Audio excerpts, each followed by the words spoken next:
The world is watching all of us today. So here's my message to those beyond our borders. America has been tested, and we've come out stronger for it. We will repair our alliances and engage with the world once again, not to meet yesterday's challenges, but today's and tomorrow's challenges. And we'll lead not merely by the example of our power, but by the power of our example. That was then President Joe Biden in his 2021 inaugural address, emphasizing America's resilience on the global stage. A new book titled The Case for American Power echoes that sentiment and argues the nation's superiority in politics, economics, and culture is needed now more than ever in an increasingly dangerous and chaotic world. And the book's author, Washington Post columnist Shadi Hamid, joins us now. Shadi, thank you so much for being with us. You know, there was a time in the past where even talking about American exceptionalism would be frowned upon and would get catcalls from the back. Things have changed a little bit now when people understand. Even our European allies, especially our European allies, understand that America as a force of good is badly needed in the world. And if we're not there, if there's a void, then sometimes chaos creeps into that void. Talk about your book and what inspired you to write it. Yeah, so I think there's a big problem now. There's a kind of crisis of self-confidence. I mean, you're right that a lot of our partners realize our importance, but a lot of Americans are in this kind of mode of self-doubt. There's actually a remarkable Gallup poll that in the early 2000s, about 85% of Democrats were either extremely or very proud to be American. That number has dropped to 36% in 2025. So this is a real problem on the left, where people simply just don't believe in American power. They don't even believe in the idea of America. And I wanted to kind of offer a case to young people, to progressives and other skeptics, and say, America is worth fighting for. It's worth believing in, despite all of its faults.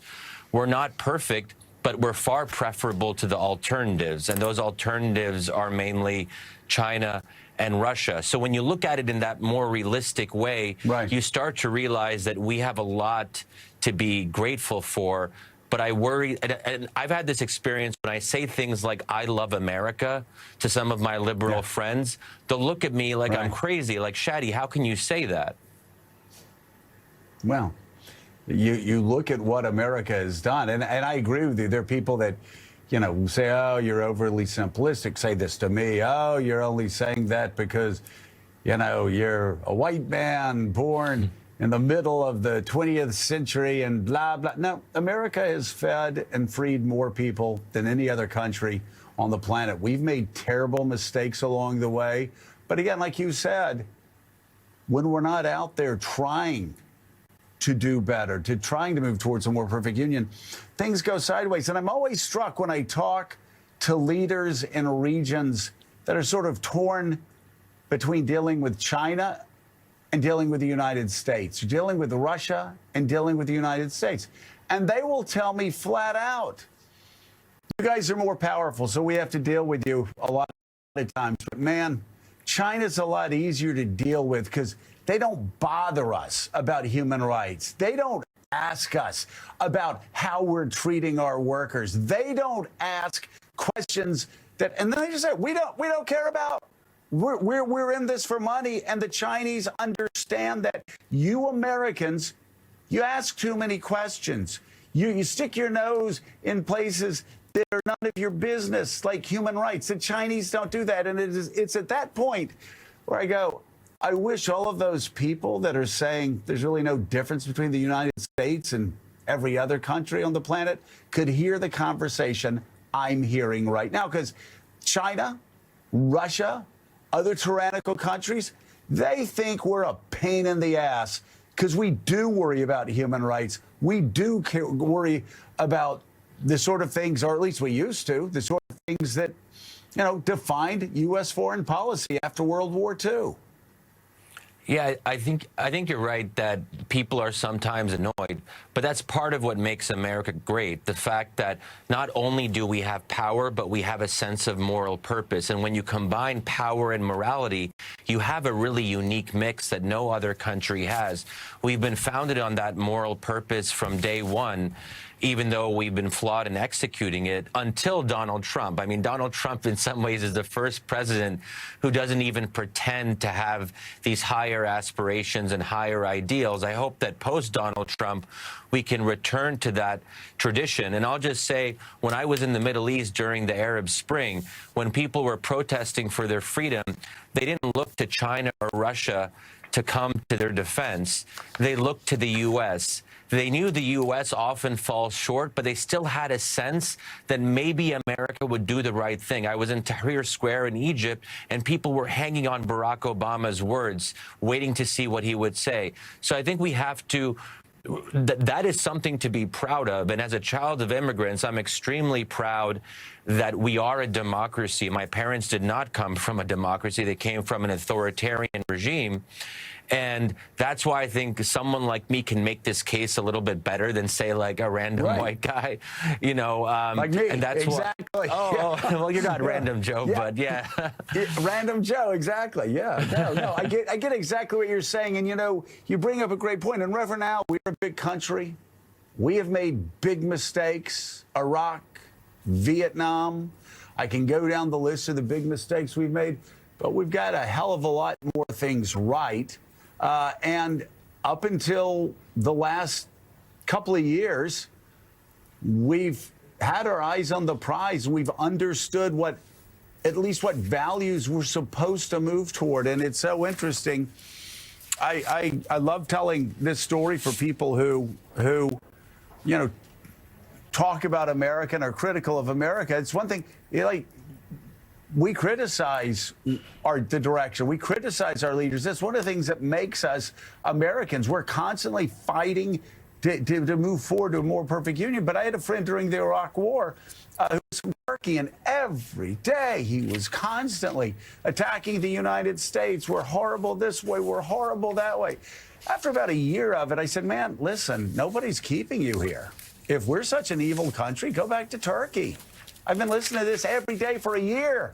If we're so bad, why are you still here? And he said, America, it's a lot like Hollywood movies. The bad guys always seem like they're winning. And in the end, somehow, some way, just barely, the good guys come through. And he talked about the civil rights movement. He talked about, you know, after Vietnam, the United States understanding its mistakes, after Watergate, the reforms put in place. And I just thought this is sort of a beautiful way to hear about this country from an outsider's perspective. We make mistakes, but he's kind of like Churchill, who said the United States will do the right thing after exhausting every other possibility. No, there's no doubt that the history of this country has been to try and be challenged, to live up to the principles and values that it represented, and maybe never practiced, but to force it to that practice of what it claimed it would stand for. When Martin Luther King said, live up to the true meaning of the words you say, which is why he went to the Lincoln Memorial with the I Have a Dream speech. The conflict has been making them live up to it. But Shahid, I think Shadi, I think the question I would raise to you, it brought me back to my youth, because when I grew up right after the post-King era, being mentored by some of his lieutenants, and there were forces in the movement that were saying they need to overthrow the government. We're against Vietnam. We don't need America. But the other powers in the world didn't even give us a sense of being able to protest. And they were worse on questions of civil liberties and civil rights. So my question to you is, as you've come to this conclusion in this book, you're not saying that we don't need to improve, but you are saying that compared to the alternatives, the things we're concerned about are not even on the table to be discussed.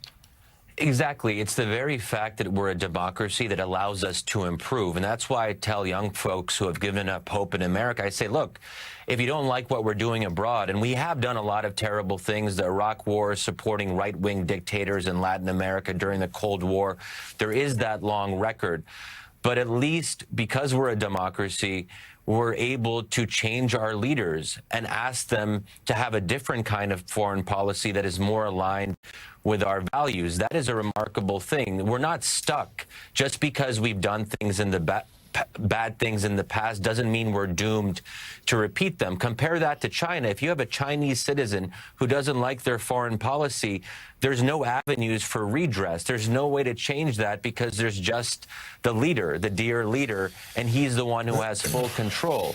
So we're always able to renew ourselves and self-correct. But the only way that happens is if young people and progressives stay in the game and don't exit politics altogether out of disillusion. An important message there. The new book, The Case for American Power, is available now. Author and Washington Post columnist Shadi Hamid. Thank you so much, Shadi, for joining us today. Still ahead.